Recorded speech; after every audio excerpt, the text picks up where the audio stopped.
Hello students. Last lecture में हमने speed, average speed के बारे में स्टडी किया था। बेटा इस लेक्चर में हम स्टडी करेंगे वेलोसिटी के बारे में। हमारा टॉपिक रहेगा वेलोसिटी, उसकी अलग अलग डेफिनेशंस, और फिर हम बात करेंगे यूनिफॉर्म मोशन। तो ये सब चीजें आज इस टॉपिक में हमें स्टडी करनी है आज के लेक्चर में। तो मैं स्टार्ट कर रहा हूं वेलोसिटी से। वेलोसिटी तो बेटा पहले तो वेलोसिटी का मैथमेटिकल फार्मूला क्या है। वेलोसिटी बेटा वेलोसिटी का मतलब है displacement of the body over time taken. Displacement over time taken, this is the formula for velocity. जैसे स्पीड होती है डिस्टेंस बाय टाइम, ये है डिस्प्लेसमेंट बाय टाइम। तो बेसिक उसी तरह की चीजें हैं ये, लेकिन ये एक वेक्टर क्वांटिटी है। It is a vector quantity. तो वेक्टर है तो वेलोसिटी की डायरेक्शन भी होगी। जैसे स्पीड आपने बताया स्केलर है, बट वेलोसिटी वेक्टर है। वेक्टर है तो इसकी डायरेक्शन भी है, मैग्नीट्यूड भी है, और ये वेक्टर एडिशन के लॉज को फॉलो भी करती है। वेक्टर होने का मतलब तीन बातें हैं, ध्यान रखना। इसकी डायरेक्शन भी होगी, इसका मैग्नीट्यूड भी होगा, और ये वेक्टर एडिशन के लॉज को फॉलो भी करेगी। मैं पहले बता चुका हूं वेक्टर कौन से होते हैं। तो it is a vector quantity. इसकी वैल्यू पॉजिटिव भी आ सकती है, नेगेटिव भी आ सकती है, और जीरो भी आ सकती है। पॉजिटिव, नेगेटिव, जीरो कुछ भी आ सकती है ये वैल्यू। तो ये वेक्टर पॉजिटिव, नेगेटिव, जीरो कुछ भी हो सकता है।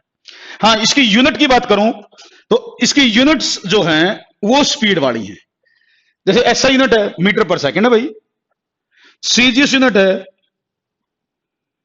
वो भी सेम सेंटीमीटर पर सेकंड है, तो यूनिट उसकी स्पीड वाली है। तो लेकिन स्पीड और वेलोसिटी बिल्कुल अलग चीज है, सेम मत बोल देना, बिल्कुल अलग चीज है। तो बेसिक फार्मूला ये हो गया आपका। अब इसमें भी छोटी छोटी डेफिनेशन, जैसे एक है uniform speed, sorry uniform velocity. Uniform velocity तो जैसे मैंने यूनिफॉर्म स्पीड बताई थी, वैसे आप यूनिफॉर्म वेलोसिटी भी बता सकते हैं। क्या बननी चाहिए इसकी definition? What should be the definition of uniform velocity? Uniform का मतलब मैंने क्या कहा, एक जैसा, तो वहीं से नाम पड़ेगा यूनिफॉर्म वेलोसिटी। तो क्या कहेंगे आप, what is the meaning of uniform velocity?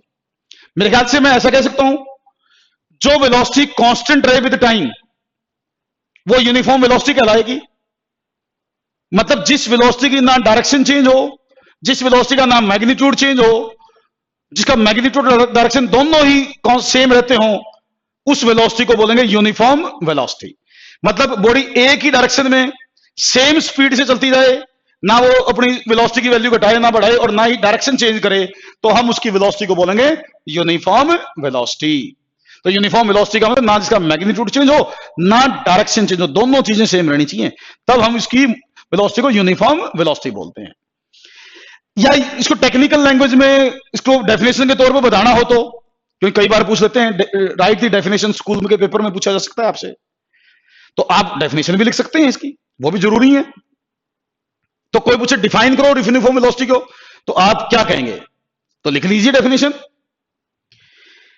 आप लिखिए, if velocity, sorry, if body covers equal displacements, if body covers equal displacements in equal time intervals, if body covers equal displacements in equal time intervals in same direction, दोबारा सुन लेगा, if body covers equal displacements in equal time intervals in same direction, then velocity of the body is called uniform velocity. तो अगर body equal displacement equal time में करे एक ही direction में, तो body की वेलोसिटी को यूनिफॉर्म वेलोसिटी बोलेंगे। जो वेलोसिटी ना डायरेक्शन के हिसाब से चेंज हो ना मैग्नीट्यूड के हिसाब से। ये तो होगी इसकी डेफिनेशन। अच्छा जी सुनो, अगर वेलोसिटी यूनिफॉर्म है तो डिस्प्लेसमेंट निकालना हो, हमें डिस्प्लेसमेंट निकालना हो, तो वो वेलोसिटी इंटू टाइम से निकाला जा सकता है। वेलोसिटी इंटू टाइम इंटरवल करके डिस्प्लेसमेंट निकाल सकते हैं सीधा, अगर वेलोसिटी यूनिफॉर्म हो तो कई बार डिस्प्लेसमेंट को ना आपने शायद वेक्टर में पढ़ा, एरो लगा के लिखना होता है, यूं लिख देते हैं। 9th लेवल पर हमें जरूरत नहीं पड़ती एरो की, तो सीधा हम यूं भी लिख देते हैं वैल्यू के हिसाब से S is equal to V T, वरना वेक्टर जो होता है उसके ऊपर एरो लगाई जाती है। जैसे डिस्प्लेसमेंट वेक्टर है तो एरो लगाएंगे, वेलोसिटी वेक्टर तो एरो लगाएंगे, लेकिन अभी हमें इनकी वैल्यूज की जरूरत पड़ती है तो डायरेक्शन की हमें ज्यादा जरूरत पड़ती नहीं है 9th लेवल पर, तो हम सीधा S is equal to V into T लिख देते हैं, displacement is equal to velocity into time यहां मेंशन कर देते हैं हम। तो ये तो बताया मैंने यूनिफॉर्म वेलोसिटी का मतलब जो वेलोसिटी कांस्टेंट रहे। एक वर्ड हम यूज करेंगे यूनिफॉर्म मोशन। यूनिफॉर्म मोशन एक वर्ड यूज होगा भाई, ध्यान रखना, कई बार अक्सर पूछा जाएगा what is the meaning of uniform motion. बेटा यूनिफॉर्म मोशन का मतलब है बॉडी की वेलोसिटी अगर यूनिफॉर्म है, if velocity of the body is uniform then its motion is called uniform motion. दोबारा सुन लो, if velocity of the body is uniform then its motion is called uniform motion. Uniform velocity हो तो उसकी motion को uniform motion कहते हैं। याद रखना फर्क है यूनिफॉर्म मोशन और यूनिफॉर्म वेलोसिटी। अगर समझाने के लिए बोलो, अगर कोई बॉडी कांस्टेंट वेलोसिटी से चलती है, कांस्टेंट वेलोसिटी से चलती है तो हम उसकी मोशन को यूनिफॉर्म मोशन बोलते हैं। कोई बॉडी कांस्टेंट वेलोसिटी चलती है, कांस्टेंट से मेरा मतलब डायरेक्शन और मैग्नीट्यूड कुछ चेंज नहीं होना चाहिए, तो उसकी मोशन कहलाएगी यूनिफॉर्म मोशन। क्लियर बात? तो ये यूनिफॉर्म मोशन कॉमन सा वर्ड है, बार बार यूज होगा। और यूनिफॉर्म मोशन के लिए ये क्वेश्चन बहुत बेसिक क्वेश्चन है, displacement is equal to velocity into time. Displacement is equal to velocity into time, ये बहुत कॉमन सी इक्वेशन है यूनिफॉर्म मोशन की। अब इसी के ऊपर बात करता हूं मैं, नॉन यूनिफॉर्म वेलोसिटी। जैसे यूनिफॉर्म वेलोसिटी है, अगर कोई पूछे नॉन यूनिफॉर्म वेलोसिटी, तो बेटा पहले एक बार ये डेफिनेशन पूरी कर देता हूं मैं, फिर आगे बढ़ूंगा। नॉन यूनिफॉर्म वेलोसिटी, तो बेटा नाम से ही आंसर है। जैसे यूनिफॉर्म वेलोसिटी कांस्टेंट होती है तो नॉन यूनिफॉर्म वेरिएबल होगी, तो क्या कहेंगे what is non uniform velocity? मेरे ख्याल से तो ऐसे कहना चाहिए कि भाई जो वेलोसिटी टाइम के साथ चेंज हो, मतलब जिस वेलोसिटी का या तो मैग्नीट्यूड या डायरेक्शन या दोनों ही चेंज हो। मैग्नीट्यूड से मेरा मतलब वैल्यू है, जिस वेलोसिटी की वैल्यू या उसकी डायरेक्शन या दोनों ही चेंज होते हो टाइम के साथ, उस वेलोसिटी को बोलेंगे नॉन यूनिफॉर्म वेलोसिटी या वेरिएबल वेलोसिटी। तो नॉन यूनिफॉर्म वेलोसिटी का मोटे तौर पर मतलब जो वेलोसिटी टाइम के साथ चेंज होती है, ये उसका मीनिंग है। तो जैसे यूनिफॉर्म उससे उल्टा नॉन यूनिफॉर्म। उसके बाद एक है average velocity. Average velocity, average velocity, जैसे एवरेज स्पीड थी वैसे एवरेज वेलोसिटी है। Total displacement, total displacement over total time taken, total time taken, ये एवरेज वेलोसिटी आ जाएगी बेटा, सिंपल। जैसे total distance by total time था, यहां total displacement by total time हो जाएगा। तो average velocity total displacement by total time taken होगी। हाँ, ये बात याद रखना, एवरेज वेलोसिटी, ध्यान से सुनना मेरी बात को, ध्यान से सुनना। एवरेज वेलोसिटी नेगेटिव हो सकती है, एवरेज वेलोसिटी पॉजिटिव हो सकती है, ध्यान से सुनना, और एवरेज वेलोसिटी जीरो भी आ सकती है। एवरेज वेलोसिटी की कोई भी वैल्यू आ सकती है, बट ये अब जो मैं बात बता रहा हूं वो ध्यान से सुनना। Average speed will not be zero, ये नोट कर लो, बहुत काम की बात है। एवरेज वेलोसिटी तो जीरो आ सकती है, बट एवरेज स्पीड कभी जीरो नहीं आएगी, क्योंकि बेटा for a moving body distance कभी जीरो नहीं होता। मूविंग बॉडी के लिए डिस्टेंस जीरो हो ही नहीं सकता। डिस्प्लेसमेंट तो जीरो हो सकता है, बट डिस्टेंस थोड़ा जीरो हो सकता है। इसीलिए एवरेज स्पीड कभी जीरो नहीं आ सकती है। एवरेज वेलोसिटी लेकिन जीरो आ सकती है, क्योंकि बॉडी अगर डिस्प्लेसमेंट जीरो करे, वापस वहीं आ जाए, तो डिस्प्लेसमेंट जीरो हो जाएगा और एवरेज वेलोसिटी भी जीरो हो जाएगी, but average speed will never be zero. और एक बात, वैल्यू ऑफ एवरेज स्पीड की value greater than equal to value of average velocity होगी भाई। ये भी रिलेशन याद रख सकते हो आप। मैं कह रहा हूं एनटीएससी, साइंस ओलंपियाड, केवीपीवाई जो अगर पढ़ना है ना, आपने उसकी तैयारी करनी है, तो थोड़ा सा डिटेल में चीजों को पढ़ना पड़ेगा। बिल्कुल बेसिक डेफिनेशन करके नहीं छोड़ सकते, क्वेश्चंस भी ध्यान रखो। तो ये ध्यान रखो, एवरेज स्पीड और एवरेज वेलोसिटी में ये रिलेशन होता है, ये कभी भी इससे कम नहीं होगी। एवरेज वेलोसिटी कभी एवरेज स्पीड कभी एवरेज वेलोसिटी से कम नहीं होगी भाई, ये बात ध्यान रखनी है। ये रिलेशन इसको सेटिस्फाई करेंगे हमेशा ये। तो ये तो होगी भाई यूनिफॉर्म, नॉन यूनिफॉर्म, एवरेज। इसके बाद बात आती है बेटे इंस्टैंटेनियस वेलोसिटी। इसके बाद क्या पढ़ाएंगे हम? Instantaneous velocity.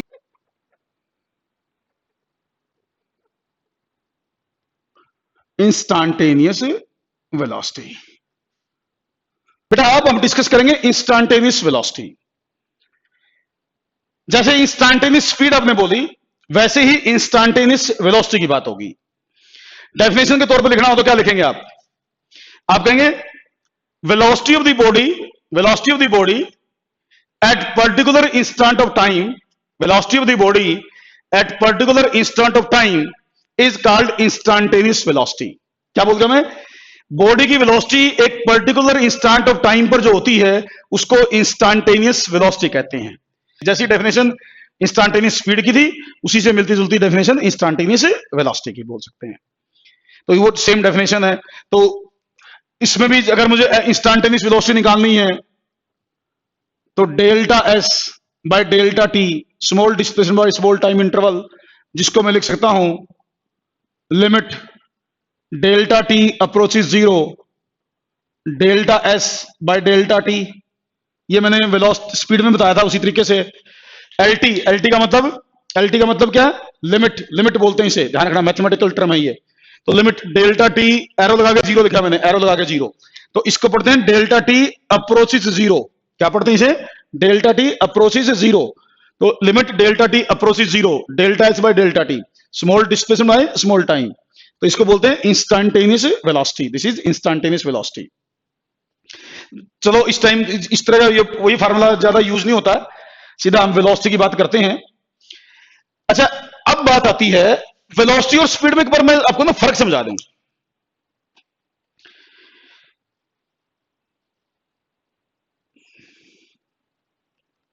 मैं आपको वेलोसिटी और स्पीड में एक एग्जांपल लेके डिफरेंस समझा देता हूं, क्या डिफरेंस होता है स्पीड और वेलोसिटी में।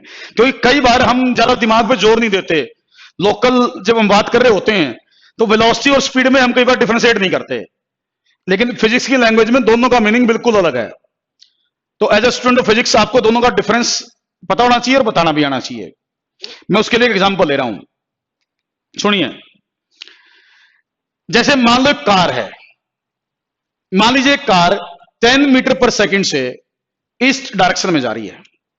मान लीजिए कार 10 मीटर पर सेकंड से ईस्ट डायरेक्शन में जा रही है। अब किसी दो आदमियों ने आपसे उसके बारे में दो अलग अलग बातें पूछी। मान लीजिए आपसे उसके बारे में दो आदमियों ने दो अलग अलग बातें पूछी। एक ने आपसे पूछा कि उस कार की स्पीड बताओ, एक ने आपसे पूछा उस कार की स्पीड बताओ, और एक ने आपसे पूछा उस कार की वेलोसिटी बताओ। तो उस कार की स्पीड बताओ एक ने तो ये पूछ लिया, एक ने पूछ लिया भाई उस कार की वेलोसिटी बताओ। तो दोनों को बताने का तरीका अलग होगा, दोनों में डिफरेंस होगा, आपके आंसर अलग अलग होंगे। देखिए, जब आप किसी से को बताओगे गाड़ी की स्पीड के बारे में, तो आप कहोगे speed of the car is 10 metre per second. Speed of the car is 10 metre per second. इतना बोल दिया, इसका मतलब आपने बिल्कुल सही आंसर दे दिया। उसमें आपको और कुछ एक्स्ट्रा बताना, कुछ डायरेक्शन कुछ नहीं बताना, बस ये कहना है speed of car is 10 metre per second. लेकिन जब आपको किसी ने वेलोसिटी के बारे में पूछे आपसे, जब आपको वेलोसिटी का जवाब देना होगा तो क्या कहेंगे? तब आपका जवाब कुछ ऐसा होना चाहिए, आपको यह बताना पड़ेगा कि velocity of the car is 10 metre per second towards east. क्या जोड़ना पड़ेगा आपको कि velocity of the car is 10 metre per second towards east. तो इसका मतलब क्या होगा कि जब आपने वेलोसिटी के बारे में बताया तो वेलोसिटी की वैल्यू बनी 10 मीटर पर सेकेंड, डायरेक्शन बनी टुवर्ड्स ईस्ट। तो अगर आप वेलोसिटी बताते वक्त डायरेक्शन नहीं बताएंगे, डायरेक्शन मान लो नहीं बताई आपने, तो आपका आंसर गलत माना जाएगा। स्पीड बताई कोई चक्कर नहीं, वैल्यू बता के छोड़ दो, लेकिन जब वेलोसिटी बताई तो वैल्यू भी बतानी है और डायरेक्शन भी बतानी है, तभी आपका आंसर कंप्लीट माना जाएगा। तो ये डिफरेंस होता है वेलोसिटी और स्पीड में। तो दोनों चीजें बिल्कुल अलग हैं, एक नहीं मानना। स्टूडेंट फिजिक्स के हो तुम, तो तुम्हें पता होना चाहिए वेलोसिटी एक अलग फिजिकल क्वांटिटी है, स्पीड एक अलग फिजिकल क्वांटिटी है। बेटा अब हम डिस्कस करेंगे यूनिफॉर्म मोशन के बारे में। Uniform motion, uniform motion. तो बेटा मैंने कहा भी यूनिफॉर्म मोशन बॉडी को की मोशन तब कहलाती है जब उसकी वेलोसिटी यूनिफॉर्म हो। अगर बॉडी की वेलोसिटी कांस्टेंट रहती है तो हम उसकी मोशन को यूनिफॉर्म मोशन बोलते हैं। और डिस्प्लेसमेंट को हम लिखते हैं v into T. Displacement is equal to v into T. इसमें s डिस्प्लेसमेंट है, v वेलोसिटी है, t टाइम इंटरवल है। ठीक है, इसमें टाइम इंटरवल। तो ये displacement is equal to velocity into time interval, इससे निकाला जा सकता है यूनिफॉर्म मोशन के अंदर। अब मैं एक बार थोड़ा सा ना यूनिफॉर्म मोशन में ही मैं एक बात करूंगा ग्राफ की, ग्राफ के बारे में। बहुत बच्चे ना 9th लेवल पर ग्राफ के टॉपिक्स में बड़े वीक होते हैं। मैं थोड़ा सा ग्राफ के बारे में आपको बताना चाहूंगा। पहले मैं एक जर्नल केस लेता हूं, उससे मैं समझाऊंगा आपको ग्राफ के बारे में। मैं एक एग्जांपल लेता हूं, उसका इससे कोई लेना देना नहीं, फिर इस पर अप्लाई करूंगा उस एग्जांपल को, फिर मैं उसके ऊपर अप्लाई करूंगा। बेटा मान लीजिए ये y कोऑर्डिनेट है, ये x कोऑर्डिनेट है, ये y कोऑर्डिनेट और ये x कोऑर्डिनेट है। मान लीजिए ग्राफ स्ट्रेट लाइन ग्राफ आता है। लेट एक स्ट्रेट लाइन ग्राफ हमने ड्रा किया। मैं ये मान लेता हूं इस ग्राफ का एंगल थीटा है। लेट इस ग्राफ का एंगल थीटा है। मैं उम्मीद करता हूं आपने थोड़ी बहुत ट्रिग्नोमेट्री पढ़ी होगी। ट्रिग्नोमेट्री आप लोगों ने पढ़ी होगी, तब जाके चीज समझ में आएगी। अगर ट्रिग्नोमेट्री बिल्कुल नहीं पढ़ी है तो ये जो चीज मैं बता रहा हूं ये समझ में नहीं आएगी। थोड़ा सा ट्रिग्नोमेट्री का मैं एक को एक्सप्लेन मैं यहां कर देता हूं, जिसको बिल्कुल भी नहीं पता उसके लिए। बेटा एक होती है जैसे राइट एंगल ट्रायंगल। मान लो एक राइट एंगल ट्रायंगल हम ले लेते हैं, उसमें ये एंगल थीटा हो और ये एंगल 90 हो। तो बेटा इस एंगल के सामने ये जो साइड होती है इसको बोलते हैं परपेंडिकुलर। एंगल के सामने जो साइड है वो परपेंडिकुलर, जो एंगल आपने दिखाया। अगर ये एंगल दिखाया तो ये परपेंडिकुलर, ये दिखाओगे तो ये परपेंडिकुलर। तो इस एंगल को मानूं तो ये परपेंडिकुलर हो गया, ये कहलाएगी बेस, ये बेस, और ये होगा हाइपोटेन्यूज। परपेंडिकुलर, बेस, हाइपोटेन्यूज, ये तीन साइड होती हैं। मैं ट्रिग्नोमेट्री के बारे में बता रहा हूं, फिर मैं उसको इस पर लगाऊंगा, इसको फिर मैं यूनिफॉर्म मोशन पर लगाऊंगा। तो कुछ बच्चों को कई बार ट्रिग्नोमेट्री बिल्कुल भी नहीं आती, क्योंकि सिलेबस के अकॉर्डिंग वो शायद 10th में आती है या 9th में आगे चल के आती है, लेकिन एनटीएससी वगैरह पढ़नी है तो ट्रिग्नोमेट्री का बेसिक आइडिया आपको होना जरूरी है। तो बेटा देखो ये परपेंडिकुलर है, ये बेस है, ये हाइपोटेन्यूज है। तो ट्रिग्नोमेट्री में कुछ ट्रिग्नोमेट्रिकल रेशो होती हैं, ट्रिग्नोमेट्रिकल रेशोज होती हैं कुछ। जैसे एक होती है साइन थीटा, एक होती है कॉस थीटा, और एक होती है टेंजेंट थीटा। ये तीन बोले जाते हैं, sine theta, cos theta, tangent theta. तीन इनके रेसिप्रोकल्स भी हैं, रेसिप्रोकल्स भी होते हैं, लेकिन उनकी अभी हमें जरूरत नहीं है। कई बार आपको बोलेंगे कि ट्रायंगल दे देगा, आपको बोलेगा साइन थीटा की वैल्यू बताइए, कॉस थीटा की वैल्यू बताइए और टेंजेंट थीटा की वैल्यू बताइए। तो राइट एंगल ट्रायंगल दे रखे तो तीनों की वैल्यू बताई जा सकती है। उसे कुछ फार्मूले हैं, मैथ में आएंगे ये फार्मूले। ये मैथ का पोर्शन मैं थोड़ा करवा रहा हूं क्योंकि मुझे इसको फिजिक्स में यूज करना है। देखो ये दिमाग में रखना, जिस बच्चे का मैथमेटिक्स स्ट्रांग होता है ना, उसका फिजिक्स भी स्ट्रांग हो सकता है। अगर आपका मैथ वीक है ना तो फिजिक्स में थोड़ी सी दिक्कत आती है आपको, क्योंकि फिजिक्स न्यूमेरिकल बेस्ड टॉपिक है, कॉन्सेप्ट प्लस न्यूमेरिकल। तो साइन थीटा मुझे निकालने के लिए बोलेगा, तो साइन थीटा की वैल्यू होती है perpendicular by hypotenuse. Perpendicular by hypotenuse की रेशो को साइन थीटा कहते हैं ट्रिग्नोमेट्री में। ट्रिग्नोमेट्री मैथमेटिक्स का टॉपिक। फिर कोस थीटा की वैल्यू, बेस बाय हाइपोटेन्यूज को कोस थीटा कहते हैं, बेस बाय हाइपोटेन्यूज को। ऐसी tan theta perpendicular by base को बोलते हैं। तो ये तीन होती हैं, sine theta perpendicular by hypotenuse, cos theta base by hypotenuse, और tan theta perpendicular by base. इन तीन रेशोज का नाम है साइन, कोस एंड टेंजेंट। मैं एक एग्जांपल भी ले लेता हूं। मान लो ये एंगल थीटा है, लेट ये वैल्यू 4, ये वैल्यू 3, तो ये वैल्यू अपने आप 5 हो जाएगी। इतना तो आपको पता ही होगा। कोई आपको कहता है भाई इस ट्रायंगल से साइन थीटा, कॉस थीटा और टेंजेंट थीटा की वैल्यूज बताएं, साइन, कॉस और टेंजेंट की वैल्यूज बताएं। तो बेटा sign theta perpendicular by hypotenuse तो 4/5, cos theta base by hypotenuse तो 3/5, tangent theta perpendicular by base तो 4/3। तो ये आपकी वैल्यूज इससे निकाली जा सकती हैं, साइन, कॉस और टेंजेंट की। अब मैं इसको यहां अप्लाई करूंगा, इतना आप थोड़ा ध्यान रख लें एक बार इसको। बेटा जैसे मान लीजिए मैंने ग्राफ बनाया, इस ग्राफ का एंगल है थीटा। तो एक चीज आपसे पूछेंगे ग्राफ के बारे में, आपसे पूछेंगे find the slope of the graph, find the slope of the graph, graph का स्लोप आपसे पूछा जाएगा। स्लोप तो बहुत सारे बच्चों को नहीं पता होता स्लोप क्या है। तो जैसे ये ग्राफ है, मेरे से बोलेगा भाई इस ग्राफ का स्लोप बताएं, तो स्लोप का मतलब होता है वैल्यू ऑफ टेंजेंट थीटा। जो भी टेंजेंट थीटा की वैल्यू आएगी उसको स्लोप कहते हैं, जो भी टेंजेंट थीटा की वैल्यू आएगी उसको स्लोप कहते हैं। ये लिख लो, आज नहीं +2 तक काम आएगा, केवल 9th में नहीं, हर जगह जब तक फिजिक्स पढ़ोगे स्लोप काम आएगा। इसलिए बहुत इंपॉर्टेंट पॉइंट है, आपके लिए नया हो सकता है। कई बच्चों को तो टेंजेंट साइन कोस ही नहीं पता, उसको तो बिल्कुल ही दिक्कत आ रही होगी। कोई बात नहीं, आज मैंने बता दिया है, आगे ध्यान रखना, ये भी समस्या खत्म हो जाएगी, प्रॉब्लम खत्म हो जाएगी आपकी। लेकिन इंपॉर्टेंट बहुत ज्यादा है ये। तो slope of the graph, slope को कहते हैं टेंजेंट थीटा की जो भी वैल्यू आती है, ग्राफ ने जो एंगल बनाया उसके लिए जो टेंजेंट थीटा की वैल्यू आती है उसको स्लोप कहते हैं। तो स्लोप होगा टेंजेंट थीटा। जैसे इसमें देखता हूं मैं, ये ग्राफ है, इसका स्लोप कहेंगे मुझे, तो ये होगा परपेंडिकुलर, ये होगा बेस, बेस होगा x, परपेंडिकुलर होगा y, परपेंडिकुलर होगा y, बेस होगा x। तो अभी मैंने बताया टेंजेंट थीटा क्या होता है। टेंजेंट थीटा मैंने कहा था परपेंडिकुलर बाय बेस होता है। टेंजेंट थीटा क्या होता है? Perpendicular by base. तो स्लोप होगा y बाय एक्स। स्लोप क्या होगा? y by X. तो perpendicular by base, tangent theta की वैल्यू, और टेंजेंट थीटा की वैल्यू को ही स्लोप कहते हैं। तो ग्राफ का जो स्लोप होता है वो बहुत इंपॉर्टेंट चीज है, स्लोप ऑफ द ग्राफ। आगे से याद रखना स्लोप ऑफ द ग्राफ के बारे में, कि स्लोप निकालना हो तो टेंजेंट थीटा की वैल्यू निकाल दो, उसको स्लोप कह देते हैं।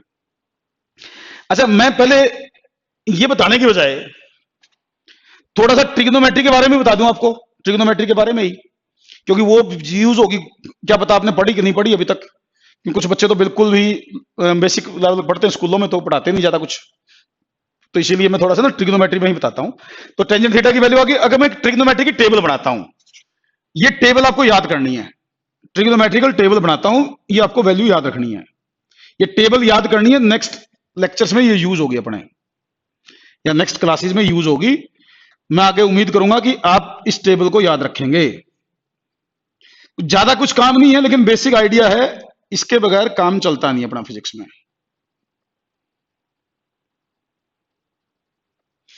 देखो, sine theta, cos theta, tangent theta, theta तो एंगल है इसमें, तो हमें कुछ एंगल्स पर साइन, कोस और टेंजेंट की वैल्यूज याद करनी होती हैं।